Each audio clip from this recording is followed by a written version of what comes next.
हजरत मालिक बिन दिनार फरमाते मैंने 60 हज किए। एक हज के मौके पर मैंने बड़ा रश देखा, लाखों का इज्तिमा हुआ।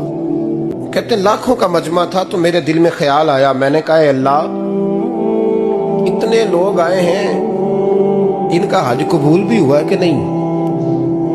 फरमाते मैं सोच रहा था तो रात को ना ख्वाब में मैंने किसी कहने वाले को कहते हुए सुना कि सबका कबूल हो गया। बल्ख का रहने वाला मोहम्मद बिन हारून बल्खी है, उसका हज कबूल नहीं। फरमाते शहरों के अलग-अलग खैमे लगते थे। कहते मैंने सवेरे उठ के ढूंढना शुरू कर दिया, ढूंढता हूं वो बंदा मिले। कहते जहां बल्ख शहर के लोग रहते थे वहां चला गया तो मैंने लोगों से पूछा तुम में मोहम्मद बिन हारून बल्खी कौन है। लोग कहने लगे वो तो बड़ा नेक आदमी है, परहेजगार है, बड़े भोले भाले, बड़े अल्लाह वाले।